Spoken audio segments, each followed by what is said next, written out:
चांदनी अपने सपनों को पूरा करने मुंबई आई थी और अब वो सब कुछ पीछे छोड़कर वापस जाना चाहती थी। कौन था जो उसे चोट पहुंचाने, उसे लूटने और मार डालने का अरमान लिए बैठा था?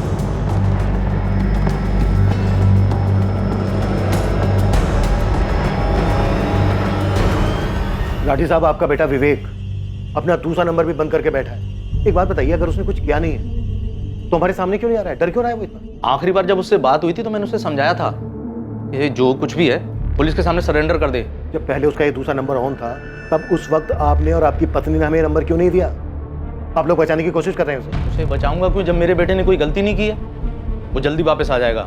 शायद वो डर गया होगा। और वो चांदी, वो तो मेरे बेटे के लायक थी नहीं। देखिए राठी साहब, वो किस लायक थी किस लायक नहीं थी हमें मत बताइए। वो मर चुकी है इस वक्त और आपका बेटा हमारा प्राइम सस्पेक्ट है जो फरार है इस वक्त। राजू वर्मा से बात हो गई, आ रहा है वो।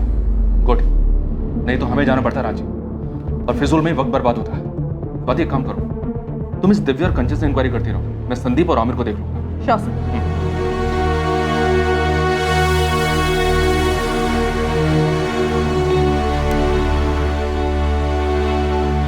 हम जाकर आते हैं।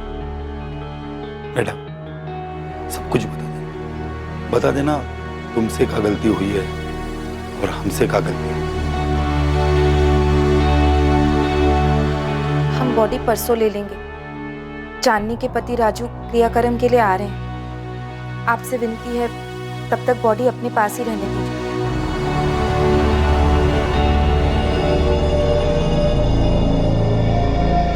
भारती, एक बात है जो मैंने तुम्हें नहीं बताई। कौन सी बात? वो गहने, चांदनी के गहने।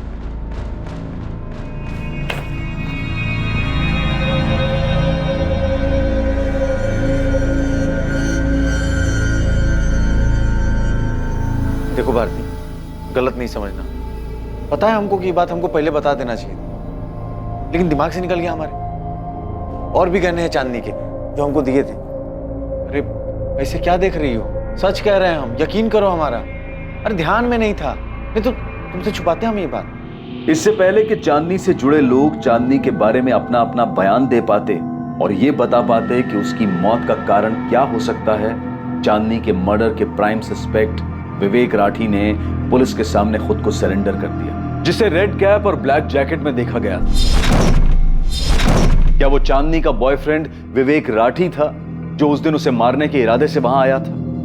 उसके पास चांदनी से नाराज होने की वजह जरूर थी। मैं चांदनी को 2015 से जानती थी, जब से वो मुंबई आई। मुझे दिव्या ने ही चांदनी से मिलवाया था। क्या विवेक ने चांदनी को मार डाला होगा? क्योंकि चांदनी उसे छोड़कर रांची जाना चाहती थी वापस। मुझे नहीं पता, मुझे बस इतना पता है कि चांदनी और विवेक एक दूसरे से प्यार करते थे। चांदनी ने कहा था वो विवेक से शादी करेगी। अब सडनली उसने जाने का क्यों डिसाइड किया मैं नहीं जानती। शायद उसे कुछ परेशान कर रहा था, उसका मन नहीं लग रहा था मुंबई में, या फिर। सर मैं पार्टियों में डीजे का काम करता हूँ। ऐसे एक पार्टी में दिव्या से मुलाकात हुई और उसी ने चांदनी से मिलवाया। दिव्या कंचन के दोस्त है सर, और कंचन को मैं लंबे समय से जानता हूँ। दिव्या ने ही कंचन को चांदनी से मिलवाया और कंचन ने मुझे चांदनी से इंट्रोड्यूस करवाया, फिर हम अच्छे दोस्त बन गए, बस नहीं। क्या तुम लोग ये बात जानते थे कि चांदनी शादीशुदा थी?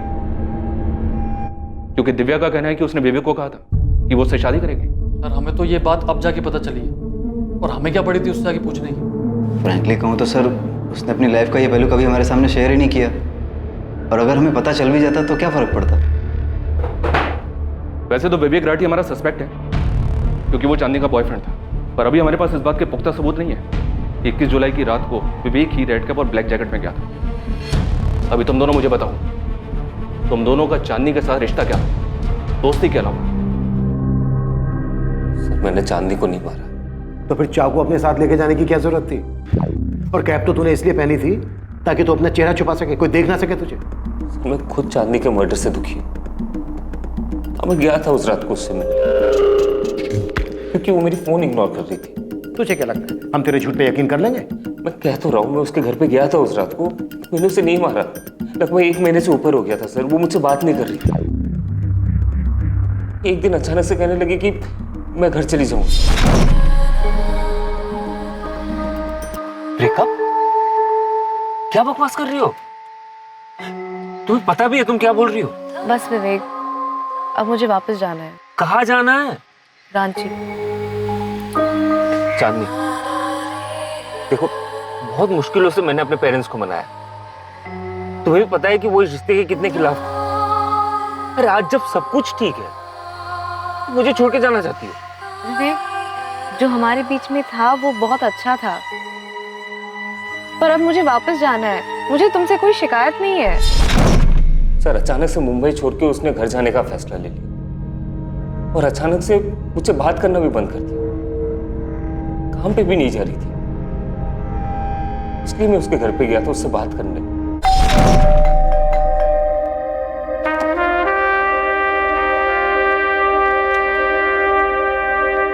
तुम्हारा फोन ऑफ क्यों है? विवेक, मैं इस बात पर और बहस नहीं करना चाहती। मैंने डिसाइड कर लिया है, मुझे वापस जाना है। अरे क्यों? जवाब दो ना मुझे। जिस इंसान को तुमने 4 साल पहले छोड़ दिया, वो अचानक से इतना इंपॉर्टेंट हो कि उसके लिए तुम अपना करियर, अपना बॉयफ्रेंड, सब कुछ छोड़ छाड़ के उसके पास वापस जाना चाहती हो। अरे मेरे फीलिंग्स की कोई वैल्यू नहीं है क्या? 3 साल से हम लोग एक साथ हैं। बात कुछ और ही है। बात क्या जाननी? मुझे संदीप के लिए छोड़ रही हो या आमिर के लिए? तुम्हें क्या लगता है? मुझे समझ में नहीं आते ऐसा।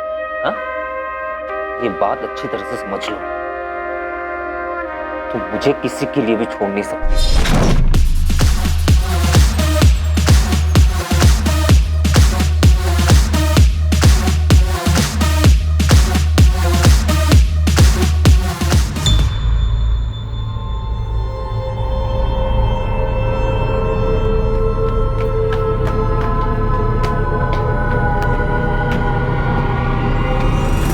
चांदनी, हे, व्हाट अ सरप्राइज। एक घुमा फिरा के बात नहीं करूंगी, सीधा पॉइंट पे आती हूँ। तेरा विवेक से मन भर गया है क्या? अब तेरी नजर संदीप पे है? लेकिन ऐसा कुछ है तो मुझे साफ साफ बता दे। मैं तेरी दोस्त हूँ, मैंने तुझे कभी धोखा नहीं दिया, and I think I expect the same from you. अच्छा, तो ये बात है, इसलिए तुमने और संदीप ने मुझे अवॉइड करना शुरू कर दिया? ये मेरे सवाल का जवाब नहीं है। क्या मैंने तुमसे कभी पूछा है कि तुम्हारे और विवेक के बीच में कुछ चल रहा है? कभी सवाल किया है मैंने? मैं लोगों को धोखा नहीं देती, सो प्लीज कुछ है तो बता दो। Is there anything going on between you two? Are you sleeping with him? क्या बात है दिव्या, कल रात कंचन भी यही सवाल पूछ रही थी। मुझे पता है इसकी बात। अगर तुम दोनों को साथ में ही टाइम स्पेंड करना था तो मुझसे कह देते, मैं घर चली गई होती। अरे यार कंचन, क्यों बच्चों जैसे रिएक्ट कर रही होगी? जो कि तो शेयर किया उसने। या ऑब्वियसली जो सिर्फ तुम्हें सुनाना चाहती थी। चल, बस एक जोक था जो शेयर किया था। हाँ, मेरे को शेयर नहीं कर रही, वो तुम्हारा ही, ओके? एक्सक्लूसिव। क्या यार आमिर, नहीं, एक मिनट, बोल ना, बोल चांदनी। मुझे क्या लगता है, हाँ मैं तो खुद से छीन लूंगी। आई थॉट संदीप को छीनने के बाद तुझे आदत पड़ गई होगी लोगों के बॉयफ्रेंड्स को छीनने की। जान, अगर मुझे कुछ चाहिए होता है ना तो मुझे छीनने की जरूरत नहीं पड़ती, वो खुद चलकर मेरे पास आ जाता है। और तू एक काम कर, तू इस आमिर को ना एक बक्से में बंद करके रख ली और तू एक पट्टा बांध ले इसके नाम का, एटलीस्ट इनसिक्योर होना बंद कर देगी। क्या? तुम अच्छी तरह से जानती हो दिव्या, जो मुझे चाहिए वो मैं हासिल कर लेती हूँ। चांदनी प्लीज, ये बकवास तू मेरे सामने तो मत कर। तूने ये जो जगह हासिल किया है ना, उसकी वजह मैं हूँ। तुझे बहन जी से बेब मैंने बनाया। अगर मेरी नजर तुझ पे पड़ी नहीं होती ना तो तू आज भी वो वर्कर्स के लिए यूनिफॉर्म डिजाइन कर रही होती गारमेंट फैक्ट्री में। Get it? एक मामूली कंपनी के मामूली सैलरी में तेरी जिंदगी यही रह जाती, एक स्मॉल टाउन गर्ल की। सर। हाँ चांदनी। कुछ ज्यादा स्टाइलिश नहीं लगा चांदनी? हाँ सर, एकदम अलग है। बढ़िया है ना ये यूनिफॉर्म? बढ़िया और अलग तो है, लेकिन हमारे क्लाइंट 5 स्टार होटल नहीं है, 3 स्टार होटल है। हमें उनकी हैसियत और उनके बजट का भी ध्यान रखना पड़ता है। तुम एक काम करो, एक दूसरा थोड़ा लोअर स्टाइल डिजाइन तैयार करो। ये डिजाइन उनको पसंद तो आएगा, लेकिन मुझे डर है कि उनके बजट में नहीं आएगा। कुछ ज्यादा ही स्टाइलिश हो गई ना। वैसे मैं दूसरा डिजाइन बनवा रहा हूँ, इससे थोड़ा लोअर कॉस्ट में। हाँ बनवा लीजिए मंजीत जी, लेकिन मैं ये भी रख रही हूँ, क्या पता किसी और क्लाइंट को अच्छा लगे। वैसे आपके लिए डिजाइन बना कौन रहा है? क्या दिव्या जी, आप भी मुझसे ही मेरे बिजनेस के सीक्रेट पूछ रही हैं? मैं तो बस ऐसे ही पूछ रही हूँ। जो भी डिजाइनर है बहुत टैलेंटेड है। तुमने कहीं से डिजाइनिंग का कोर्स किया है? नहीं मैम, खुद से सीखा है, वो इंटरनेट पे देख के। दिव्या, दिव्या बुलाओ मुझे, मैडम नहीं।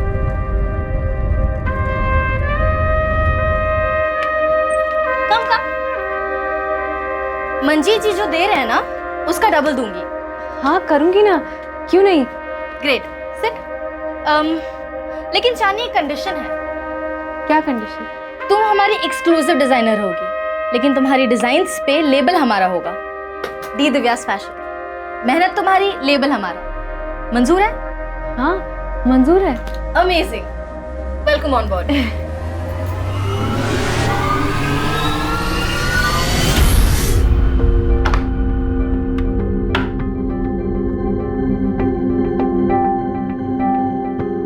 चांदनी, ये कोई वक्त है घर आने का? जीजू, डी दिव्या फैशन में बहुत काम होता है। ये मंजीत सर की फैक्ट्री की तरह नहीं है कि 9 बजे जाओ और 5 बजे घर वापस आ जाओ।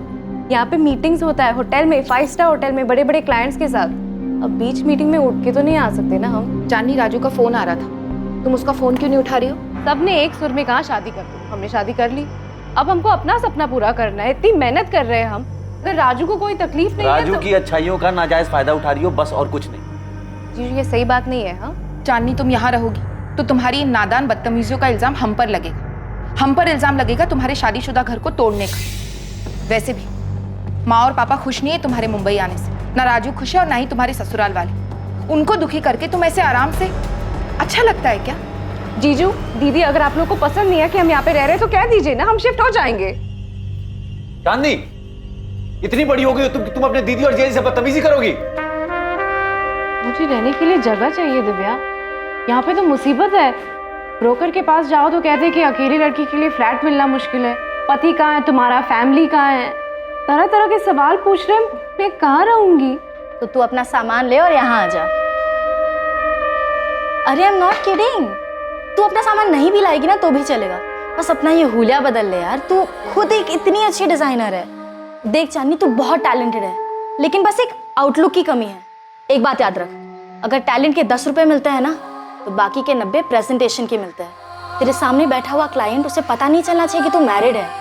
उसे थोड़ा हंस के बोल ले, उसके इरादों को थोड़ा हवा दे, और फिर देख तेरे डिजाइन्स कैसे फैलते हैं मार्केट में। विवेक के थ्रू मुझे एक बहुत बड़ा ऑफर मिला है दिव्या, एक बड़े डिजाइन लेबल में पार्टनरशिप, जहाँ पे मैं जो भी डिजाइन्स बनाऊंगी, जो भी क्लाइंट्स लेके आऊंगी, उसमें 50% का प्रॉफिट मेरा रहेगा। मैं ये ऑफर एक्सेप्ट करने वाली हूँ। मतलब तब तक मैं तुम्हारी या किसी और के लेबल के अंडर काम करूंगी। मुझे मेरे डिजाइन्स पे मेरा नाम चाहिए। विवेक तो कुछ ज्यादा ही मेहरबान हो गया तेरे पे। ऐसे याद रखना, विवेक से मैंने ही मिलाया था तुम्हें। मुझे याद है दिव्या, तुमने ही मुझे सबसे मिलवाया है और मैं एहसानमंद रहूंगी, पर जिंदगी भर तो मैं तुम्हारी गुलामी नहीं कर सकती ना। देख, तुझे विवेक मैंने दिलाया, तो अगर तुझे अब संदीप ही चाहिए तो तू साफ साफ बता दे। ओ हेलो दिव्या, अगर मैंने किसी से कुछ छीना है ना तो याद रखना तुम भी इसमें पीछे नहीं हो। तुमने मेरे डिजाइन्स पे अपने नाम का लेबल लगा के बेचा है। तुमने मेरे हिस्से की शौहरत छीनी है मुझसे। संदीप को ना तुम अपने पास ही रखो, मुझे नहीं चाहिए। संदीप से मेरा कोई लेना देना नहीं है, और ना ही आमिर या विवेक से। और ऑनेस्टली आज के बाद मुझे तुम्हारी भी शक्ल नहीं देखनी है। So done with all of you, please leave. बस हो गया है विवेक, प्लीज स्टॉप इट। अरे क्या बस हो गया? मुझसे कोई लेना देना नहीं है क्या तुम्हें? चांदनी, मैं तुमसे प्यार करता हूँ।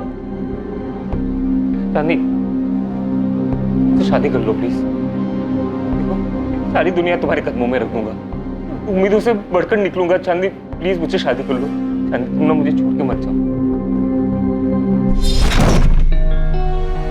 चांदनी, जी पापा। ये देखो, यही लड़का है। अपने चंद्र प्रकाश जी है ना, वो तुम्हारे लिए रिश्ता लाए। लड़की का नाम चांदनी है, 3rd ईयर में पढ़ती है। बढ़िया लड़का है बेटा, 3 साड़ियों की दुकान है, वो भी मेन मार्केट में। राज करोगी तुम, राज। पापा, हमको राज नहीं करना है, हमको तो अपना। बस चांदनी, देखो बेटा, ऐसा लड़का ढूंढने से भी नहीं मिलेगा, और तुम्हें तो घर बैठे मिल गया है। कपड़े डिजाइन करने का शौक है ना तुम्हारा बेटा, यहाँ तुम अपना ये शौक भी पूरा कर ले। सच सुन सुन सुन, अबे सुन तो। पक्की हो गई हमारी। सच्ची? महाकसम खा। महाकसम, ऐसी थोड़ी फोटो हमारे हाथ में। तेरा तो लॉटरी लग गया बे। लॉटरी तो लग गई है दोस्त, अभी जा रहे संडे को मिलने के लिए। यार बात तो कर पाएंगे ना? मैं बात का ही नहीं कर पाया। पर सुन, दरवाजा माने, हाँ? और हाई करना है, ठीक है? हाई करेंगे।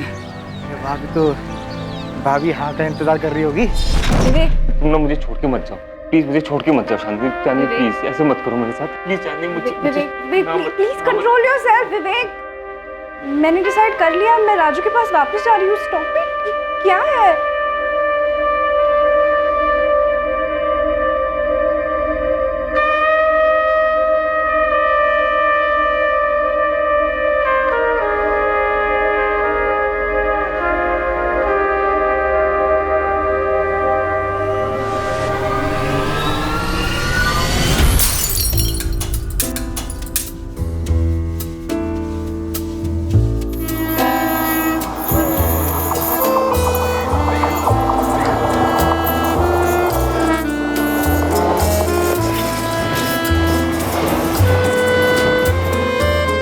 चांदनी से बात करके वहां से गुस्से में निकल गया बस।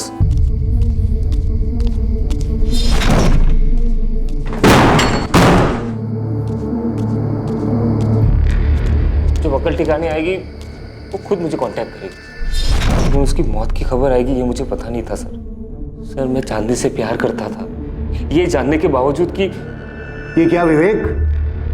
सर मेरे पीठ पीछे चांदी का संदीप और आमिर के साथ भी अफेयर चल रहा था। अगर भारती और मोहित ने हमें बहुत कुछ नहीं बताया तो इसका मतलब ये नहीं है कि दिव्या तुमने भी हमें सब कुछ बता दिया है। हाँ, बना ली थी मैंने दूरी चांदनी से। चांदनी का घमंड मुझसे बिल्कुल बर्दाश्त नहीं हो रहा। I mean, बहुत मतलबी थी वो। उसे ऐसी मौत नहीं मिलनी चाहिए थी, पर उसने अपनी मौत खुद ही बुला ली थी। नहीं नहीं, हमारा ये मतलब नहीं था। हम तो बस। नहीं बोलो, निकालो जहर। यही तो हम ढूंढ रहे हैं, ये जहर कहाँ भरा है और किस में भरा है। हाँ, था हमारा फ्लिंग, मैं इनकार नहीं करूँगा। अच्छा, तो ये फ्लिंग था अभी याद आया? हाँ, अभी तक तो कह रहे थे कि दोस्त थी, दिव्या की दोस्त थी। सर, जो कुछ भी हुआ मेरी और उसकी मर्जी से हुआ है। मेरा तो चांदी के साथ कुछ था ही नहीं सर। अफेयर तो विवेक और संदीप का था। दिव्या ने कंचन को चांदी से मिलवाया, और कंचन मेरी गर्लफ्रेंड है। विवेक कह रहा है कि वो 21 जुलाई की रात को गया था चांदनी के घर, उसने ग्लास भी तोड़ा था। और साथ ही साथ वो ये भी कह रहा है कि ना तो उसने चांदनी को मारा है और ना ही वो रेड कैप में गया था। तो संदीप और आमिर, अगर वो नहीं गया था तो फिर कौन गया था? सर, मैं नहीं गया था। मेरा ऐसा भी कुछ नहीं था कि मैं रात को जाऊं चुपके से रेड कैप पहनकर। सर, मैं 1-2 पार्टीज में गया था चांदनी के घर, वो भी 2 महीने पहले, जब उसने इन सब चीज़ों से दूर जाने का इरादा कर लिया था। देखिए, मैं ना जानती हूँ ना जानना चाहती हूँ कि विवेक चांदनी से कितना प्यार करता था। चांदनी वापस जाना चाहती थी। विवेक इस बात से गुस्सा था, तो शायद विवेक ने गुस्से में आकर चांदनी का मर्डर कर दिया होगा। लेकिन एक बात बताओ तो, मैं विवेक को एक अरसे से जानती हूँ। मुझे नहीं लगता कि वो ऐसे चांदनी का मर्डर कर सकता है। मैडम, आपको ना चांदनी के जीजा जी से बात करनी चाहिए। चांदनी ने अपनी सारी ज्वेलरी अपने जीजा जी को दी थी, लेकिन ये बात उन्होंने किसी को नहीं बताई।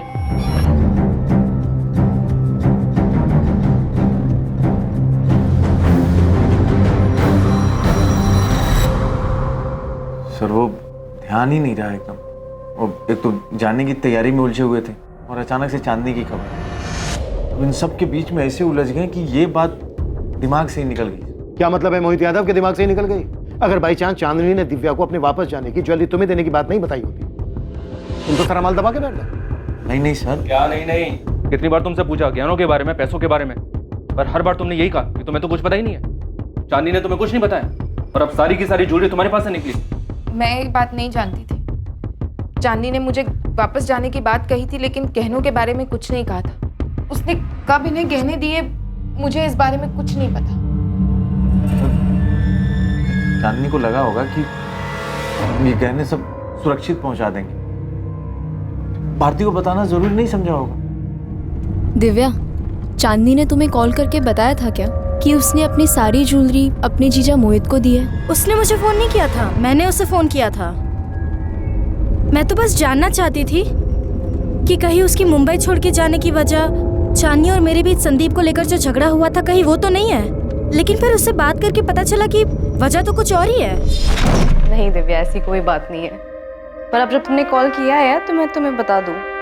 हाँ, सोई हूँ मैं संदीप के साथ। मैं जानती हूँ चांदनी, तुझे मुझे कुछ बताने की जरूरत नहीं है।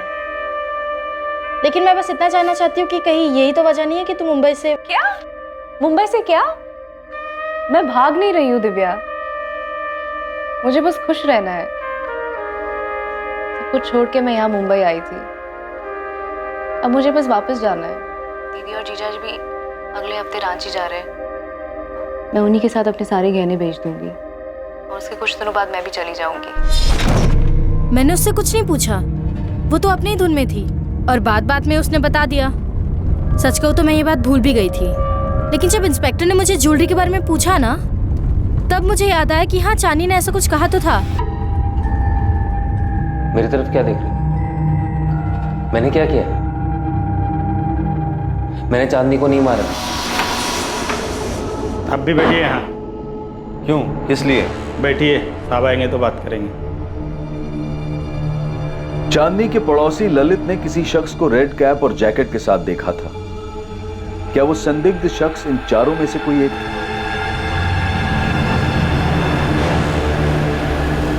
चांदनी के पड़ोसी ललित सिंगल को बुलाया गया ताकि वो पहचान कर सके कि उन चारों में से वो कौन था जो चांदनी के घर से उसकी हत्या करके बाहर निकला था। लेकिन इससे पहले कि ललित उन चारों को देख पाता, एक और पहलू पुलिस के सामने आ गया। चांदनी बहुत मतलबी लड़की थी, सिर्फ अपने बारे में सोचती। टैलेंटेड थी लेकिन सेल्फिश भी बहुत थी। जैस्मिन, तुमने बस यही कहने के लिए फोन किया है? नहीं, चांदनी इतनी दिलदार नहीं हो सकती कि संजना को ऐसे ही अपने डिजाइन देकर चली जाती।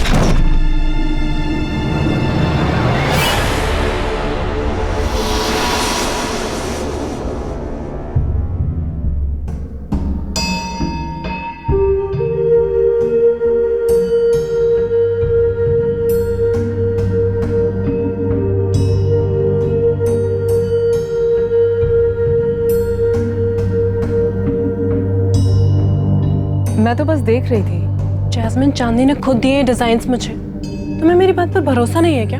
कम ऑन संजना, क्यों भरोसा नहीं करूंगी तुम्हारी बात पे? मैं तो बस डिजाइन्स देख रही थी। I trust you. मुझे भरोसा नहीं है चांदनी पर, इतनी दिलदार तो वो हो ही नहीं सकती। तो तुम ये कहना चाहती हो कि चांदनी को संजना ने उसके डिजाइन्स के लिए मार डाला? मैं आपको सिर्फ ये बताना चाहती हूँ कि चांदनी उन लोगों में से नहीं थी जो अपने डिजाइन्स इतना इजीली किसी को दे देती।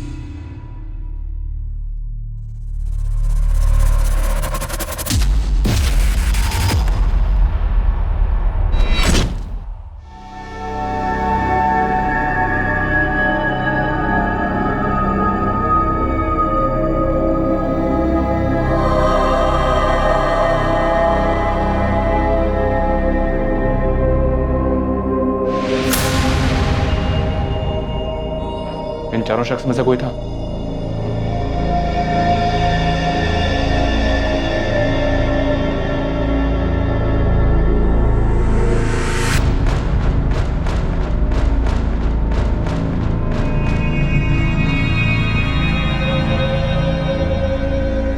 ठीक से पहचान नहीं पा रहा हूँ।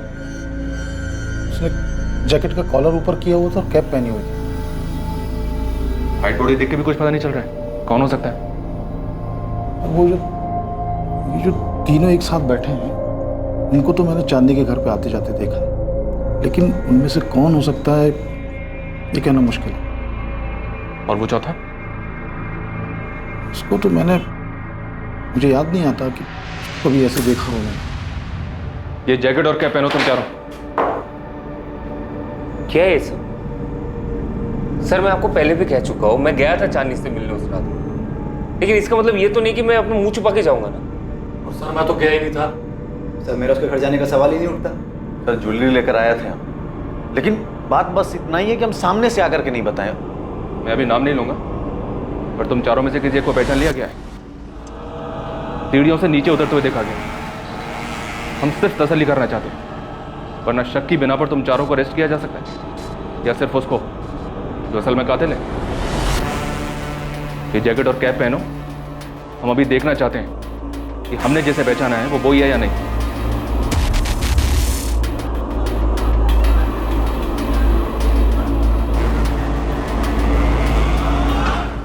सर, मैं चांदनी से 17 जुलाई को मिली थी। जैस्मिन बहुत ज़्यादा परेशान थी क्योंकि चांदनी काम पर नहीं आ रही थी और एक बहुत इंपॉर्टेंट क्लाइंट का ब्राइडल वेयर तैयार करना था। हम उस क्लाइंट को खोना नहीं चाहते थे। वो कॉन्ट्रैक्ट भी चांदनी ने लिया था। और तुमने चांदनी से उसके डिज़ाइन मांग लिए? जी सर, मैंने मांगे थे। तो जैस्मिन तो कह रही थी कि चांदनी अपने डिज़ाइन किसी को नहीं दे सकती। जी मैम, वो सही कह रही है सर। मैंने तो बस एक चांस लिया था।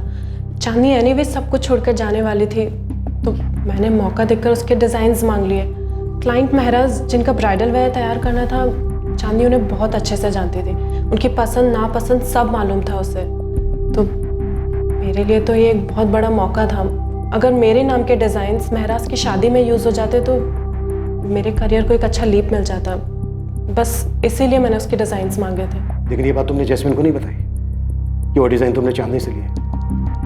वो तो जैस्मिन ने जब देखे तो वो खुद समझ गई थी कि वो तुम्हारे ओरिजिनल डिज़ाइन नहीं है। जी सर, ये सच है। तो तुमने चांदनी के डिज़ाइन चुराए? नहीं सर, ऐसा बिल्कुल भी नहीं है। चांदनी ने खुद मुझे अपने डिज़ाइंस दिए थे। ले लो।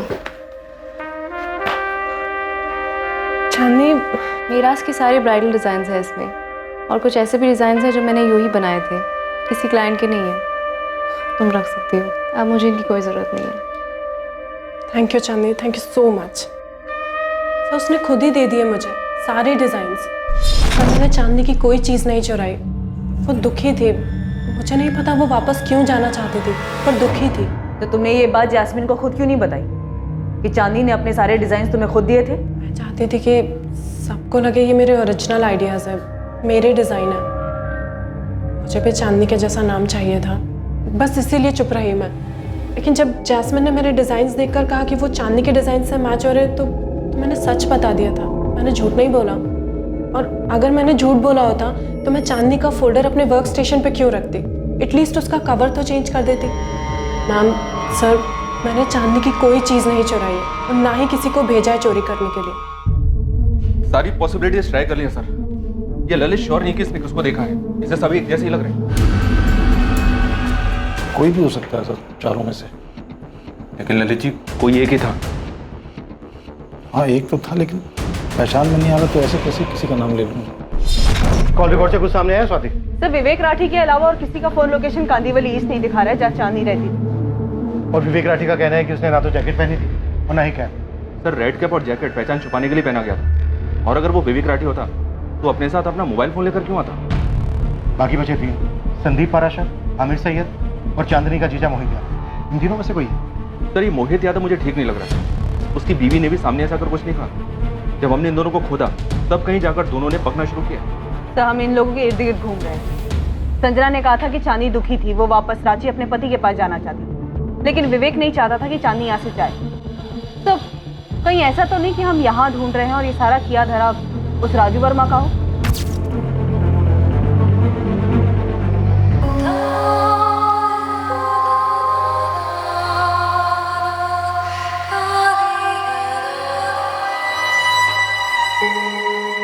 राजू ही वो इंसान था जिसे सालों पहले चांदनी अपने सपनों को पूरा करने के लिए छोड़कर चली गई थी, और अब सब कुछ छोड़कर चांदनी उसी के पास वापस लौट जाना चाहती थी।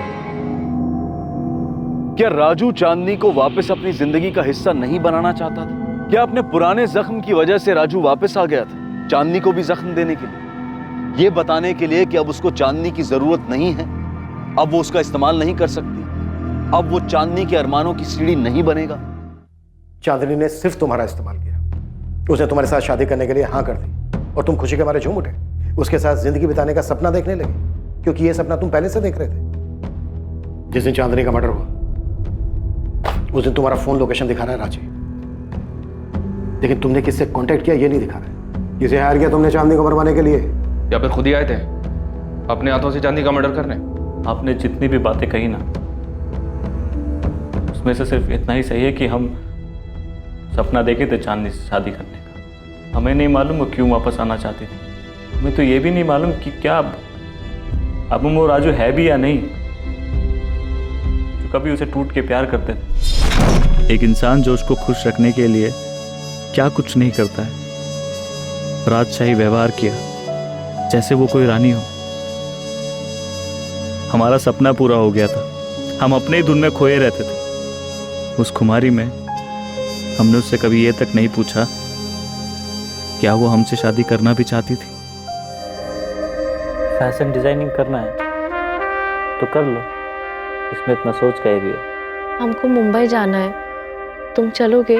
हम वहाँ जाके करेंगे क्या? काम ढूंढ लेना ना। हमको फैशन डिज़ाइनिंग करना है। इंटरनेट पे ना हमने काफ़ी कुछ सीख लिया है, बस थोड़ा सा और ट्रेनिंग मिल जाएगा ना तो हमारे हुनर को 4 चांद लग जाएगा। अगर तुमको मुंबई नहीं आना है तो क्या हम अकेले जा सकते हैं? अकेले? हाँ, वो दीदी और जीजू है ना मुंबई में, हम उनके साथ रह लेंगे। कुछ दिन के लिए ट्राई कर सकते हैं ना? प्लीज राजू। क्या बोल रही हो तुम? हम यहाँ, तुम वहाँ, फिर शादी करने का क्या मतलब? राजू, ये हमारा सपना है। मम्मी पापा तो कभी राजी नहीं हुए हमें भेजने के लिए, सीधा कह दिए कि शादी कर लो। अब अगर तुम भी मना कर दोगे तो हमारा दिल टूट जाएगा। राजू, हम तुम्हारी पत्नी है, अगर तुम हाँ कहोगे ना तो कोई और मना ही नहीं कर पाएगा। ये वहां मुंबई में, तुम यहाँ। अरे समाज क्या कहेगा? हम बात करते हैं समधी जी और समधन जी से। सपना ही पूरा करना था तो शादी काहे करवाई अपनी बिटिया की? माँ, हम चाहते हैं, और अगर लाइफ में कुछ करना चाहती तो इसमें दिक्कत क्या है? ये हम क्या सुन रहे हैं चांदी? पापा, आपने कहा था शादी कर लो, फिर तुम्हारी पति की मर्जी। अब राजू मान गया है, वो तैयार हो गया है, अब आपको क्या दिक्कत है? तुम इतना मौका परस्त कैसे हो सकती हो? वो तुमसे इतना प्यार करते हैं और तुम उनकी अच्छाइयों का इतना फायदा उठा रही हो। हम राजू का फायदा उठा रहे हैं, हम। और नहीं तो क्या, उनका यहाँ जमा जमाया कारोबार है और तुम उन्हें घसीट कर यहाँ से मुंबई ले जाना चाहती हो? पापा, हमारा सपना है जो आपको और मम्मी को तो दिखाई नहीं पड़ता, अब राजू को दिखाई पड़ता है, उसको हम पर पूरा विश्वास है। हम तो मुंबई जा रहे हैं बस। आ जाओ चांदनी, ये वाली सीट। तुम बैठो, मैं सामान रखता हूँ। ये हम कुछ तुम्हारे लिए लाए थे, संभाल के रखना, लापरवाही में इधर उधर मत कर देना। चांदनी, मिस करेंगे हम तुमको। हम भी तुमको मिस करेंगे। 6 महीने हो गए चांदनी, तुम आई नहीं। राजू, इतना काम होता है हम बता नहीं सकते। हमें क्या पता था कि हमें इतनी जल्दी काम मिल जाएगा और इतनी तेजी से आगे बढ़ जाएंगे। बहुत याद आती है तुम्हारी। हमको भी। चलो हम फोन रखते हैं, हाँ देर हो रही है। चांदनी सुनो। राजू, एक बहुत इंपॉर्टेंट प्रेजेंटेशन था इसलिए फोन नहीं उठा पाए, हम बाद में बात करें क्या? चांदनी, तुमने 1 महीने से फोन नहीं उठाया हमारा। राजू, तुम्हें पता नहीं है कि हम कितना बिजी रहते हैं, तुम सोच भी नहीं सकते। पता है हमारे प्रेजेंटेशन ना 5 स्टार होटल में होते हैं, बड़े बड़े क्लाइंट्स हैं। तुम यहाँ कब आ रही हो रांची? चांदनी, तुम्हें देखने का मन करता है। राजू, तुम मुंबई आ जाओ ना, यहाँ पे बहुत काम है, हम यहाँ पे अपनी दुनिया बसा लेंगे ना। हमारा तो सपना था तुमसे शादी करके यहाँ। राजू, हम तुमसे बाद में बात करें, बहुत काम है और हमें फोकस करना है। हम बाद में कॉल करते हैं। चांदनी,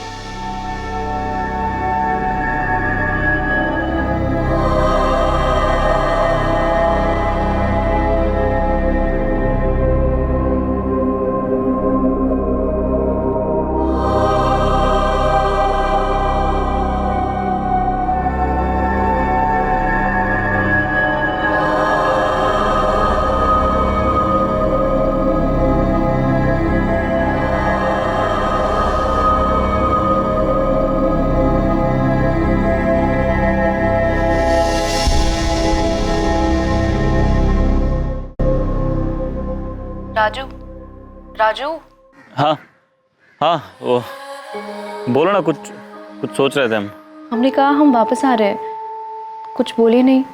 क्या बोले चांदनी? कुछ समझ नहीं आ रहा। राजू, क्या अब तुम हमसे प्यार नहीं करते? तुम ही तो हो जिससे हमने प्यार किया है। तुम खुश तो हो ना हमारे वापस आने से? एक बात बताओ चांदनी, तुम यहाँ अपने लिए आना चाहती हो या हमारे लिए? क्या हम उसके वापस आने से खुश थे? सवाल का जवाब हमने इसीलिए नहीं दिया कि हमारे पास इस सवाल का जवाब था ही नहीं। अगर आप किसी को चाहते, किसी के सपने देखते हैं और वो सपना अचानक से आपकी हकीकत बन जाए, आप जिसको चाहते हैं वो आपको मिल जाए, उससे बात करने की हिम्मत नहीं होती, वो आपका जीवन साथी बन जाए, तब ऐसा लगता है कि सपना पूरा हो। मगर हमारे और चांदनी के बीच ऐसा कुछ था नहीं, दूरी ही थी। हमें नहीं मालूम चांदनी क्यों वापस आना चाहती थी, क्यों वो उससे दूर भाग रही थी। उसे पाने के लिए कभी वो हम सबको छोड़ के मुंबई आई थी।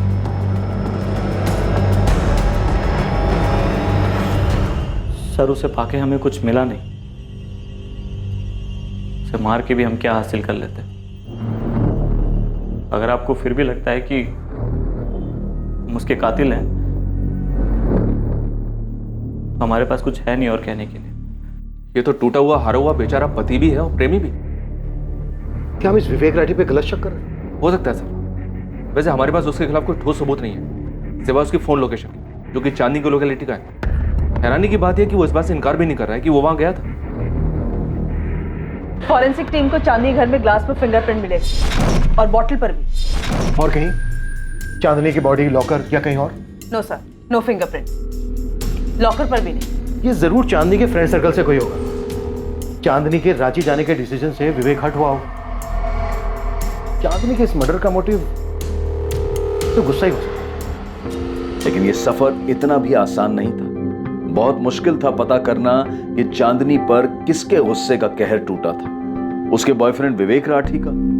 लेकिन उसके खिलाफ अब तक कोई सबूत नहीं मिला था। चांदनी के किसी भी दोस्त का हिसाब किताब इन्वेस्टिगेटिंग टीम के गणित पर फिट नहीं बैठ रहा था। हर कोई अपनी अपनी रोजमर्रा की भागम भाग में वापस खो गया और अपनी नॉर्मल लाइफ में लौट गया। हर उस जगह से, हर उस काम से दूर जो उन्हें स्पॉटलाइट में ला सकता था। चांदनी वर्मा और उसकी मौत धीरे धीरे अतीत का हिस्सा हो गई। चांदनी वर्मा के घर कौन आया था जिसने उसकी हत्या की थी? पुलिस के पास इस बात से जुड़ी कोई लीड, कोई सुराग नहीं था कि आखिर वो रेड कैप वाला इंसान कौन था। आपने राजू जी को गहने दे दिए? हाँ दिए, लेकिन उसने लिए नहीं। कहा कि उसे नहीं चाहिए। हम एक दो बार बात भी की चांदनी के फ्लैट के बारे में। उसने कहा उसे वो भी नहीं चाहिए। कह रहा था आपको चाहिए तो आप रख लीजिए। हम कहे नहीं, तुम्हारे नाम पे ही ट्रांसफर होगा। कहा कि चांदनी के जाने के बाद सब कुछ अब तुम्हारा ही है। चल चल। गहने कहाँ हैं? हमको ऐसा काहे लग रहा है कि तुम हम पे शक कर रही हो? क्या चांदनी ने आपको सचमुच फोन करके बुलाया था और गहने दिए? चांदनी ने हमको फोन किया और अपने घर बुलाया। हम फोन नहीं किए थे उसको। अरे हमको तो पता भी नहीं था कि उसके जीवन में चल कर रहा है। और तुम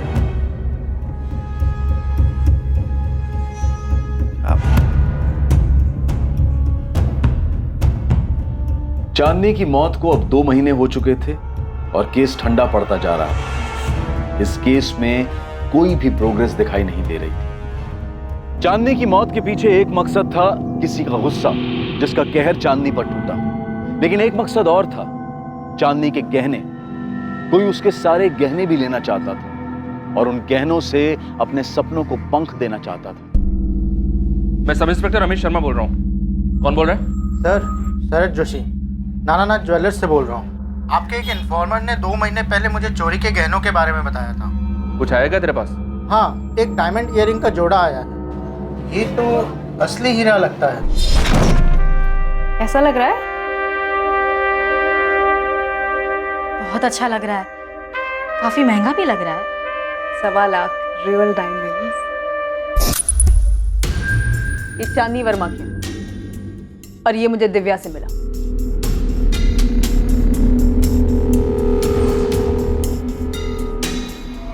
सेम ईयरिंग से। शरद जोशी स्मार्ट निकला सर। उसने उस लड़की का नाम और एड्रेस नोट कर लिया था जो लड़की सेम ईयरिंग्स बेचने आई थी। उठा लो सर, मुझे लगता है हमें हमारा कल्प्रेट मिल गया है।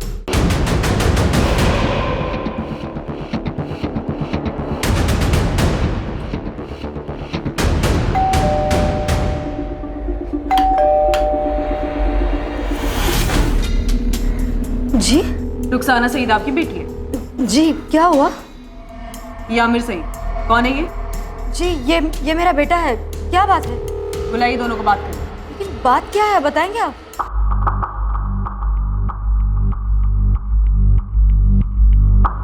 मुझे भाई ने दिए थे बेचने के लिए। और तुमने इनके बारे में उससे कुछ पूछा ही नहीं? साहब बताएंगे बात क्या है? आप बच्चे से सवाल पूछे जा रहे हैं। ये ईयरिंग्स उस औरत की हैं जिसका मर्डर हो चुका है और जिसे आपका बेटा आमिर बहुत अच्छे से जानता है। सब ये इनके घर से मिला, आमिर के कबर्ड से। मुझे सच में नहीं मालूम ये सब भाई के पास कहाँ से आए। रुखसाना, आमिर के दिए ये ईयरिंग्स बेचने के बाद 90,000 रुपए तुमने उसे दिए। और ये सोचा तक नहीं उसके पास ये कहाँ से आए होंगे। पैसे दिए थे लेकिन सोचना क्या था, भाई नहीं दिए थे इयररिंग्स। आमिर ने पैसे मुझे दिए थे, लेनदार के बहुत पैसे बाकी थे। मैं बेवा हूँ, अकेले घर चलाती हूँ, तो आमिर ने थोड़ी मदद कर दी कर्ज उतारने में। उसमें मर्डर की क्या बात कर रहे हैं? मुमताज जी, आपका बेटा आमिर अपनी बहन को एक औरत के इयररिंग्स बेचने के लिए देता है और आप उससे ये पूछना जरूर भी नहीं समझती कि उसके पास ये कहाँ से आए होंगे। भाई ने कहा था कि उसकी गर्लफ्रेंड ने दिए हैं, कंचन ने। ये झूठ है मैम। ये इयररिंग्स मेरे पास नहीं थे और ना ही ये आमिर के पास हो सकते, क्योंकि ये तो कंचन, भांटा फूट चुका है तुम्हारा। नहीं मैम, मैं कसम खा के कह रही हूँ कि ये इयररिंग्स मैंने आमिर को नहीं दिए। मैं जानती हूँ कि ये चांदनी के हैं, पर मैंने ये आमिर को नहीं दिए। कंचन को उसके बारे में कुछ नहीं पता है सर, मैंने उसे कुछ नहीं बताया। उसे बचाना चाहता है ना तू, ठीक है बचा ले, मुझे कोई दिक्कत नहीं है आमिर सैयद। और किस किस को बचाना चाहता है? दिव्या आप्टे, संदीप पराशर, विवेक राठी, तुम सबने मिलकर मारा ना चांदनी को। इतना गुस्सा था तुम सबको उस पर। बोल आमिर बोल, 2 महीने हो चुके हैं, सब्र खत्म हो चुका है हमारा, समझा?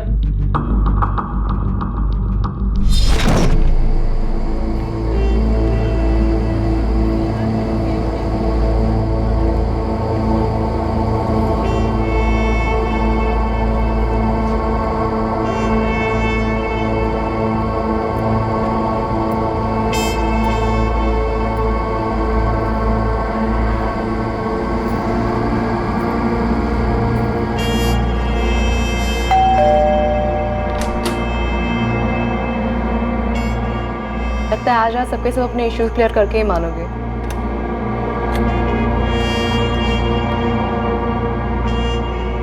मैं बस चैन से रहना चाहती हूँ अब। ये सारा तामझाम बस हो गया।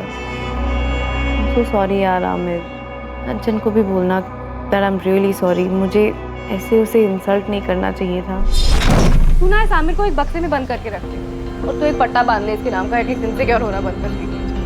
क्या? 2 टके की गिरी हुई औरत है, तू समझी? पति को तो स्टैंड बाय पे रखा है घर पे, यहाँ जो मिल रहा है एरा गेरा उसे मुंह लगाती फिरती है, तो शर्म नहीं आती? नहीं बस करो यार। तुझे एरा गेरा कह रही है आमिर? और तू कौन सी हूर की परी है बे? ये जो तुझे गिफ्ट दिलाता है, दारू पिलाता है, घुमाता है, वो सब मेरे पैसे करता है और तू मुझे कह रही है? ए चुप कर साले, तेरे माँ के कर्जे को चुकाने के लिए तू मुझसे पैसे ले रहा है। तूने बताया इस औरत को? तेरे बर्थडे पे जो ड्रेस खरीदा था वो मेरे पैसे से खरीदा था और तू मुझे 2 टके कह रही है। मुझे पता है ना कंचन, ये आमिर तुझसे बोर हो गया है, इसलिए तो वो मेरे पास आता है। शक्ल देखी है तूने खुद की? मेरा पति ना लट्टू है मुझ पे और हमेशा रहेगा। और मैं जो यहाँ पे खड़ी हूँ वो खुद के दम पे खड़ी हूँ। जो भी हासिल किया है ना वो खुद हासिल किया है। और तू कौन है? हाँ, क्या करती है? तेरी औकात क्या है? तू बस स्टोर में काम करती है, याद है ना तुझे? मेरे खुद के डिजाइन है, तुझे पता है ना? तू खुद ही स्टैंड बाय पे है, तो अगली बार मेरे सामने बात मत कर, समझी? बढ़िया ही।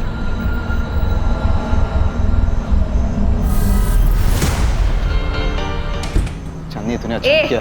मैंने जो भी कहा ना बिल्कुल सही कहा। वो घटिया है और तू गिरा हुआ इंसान है। पैसों के वजह से चिपक गए मुझसे। क्या झूठ बोला मैंने? हाँ,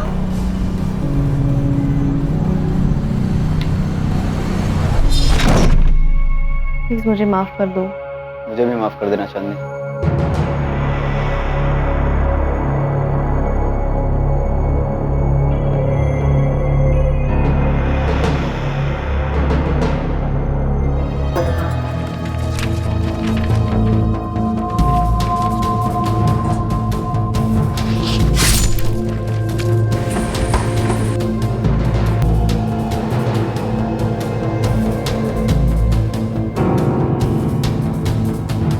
चांदनी ने जो भी ज्वेलरी पहनी थी मैंने सब निकाल लिया।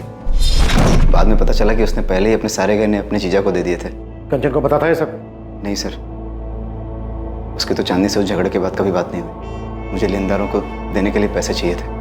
चांदनी ने मेरी बहुत मदद की, लेकिन बहुत इंसल्ट भी की। बहुत ही बददिमाग और बदतमीज लड़की थी। कंचन की भी इंसल्ट की उसने। ये बात हमेशा मेरे दिल को चुभती रही। वो चाकू कहाँ छुपाया तूने? और वो ग्लव्स जिनका इस्तेमाल तूने चांदनी को मारने के लिए किया, जैकेट, कैप जिनसे तूने अपनी आइडेंटिटी छुपाई, कहाँ है ये सब? सब फेंक दिया सर, एक नाले में। कौन से नाले में फेंक दिया? देखा मैं।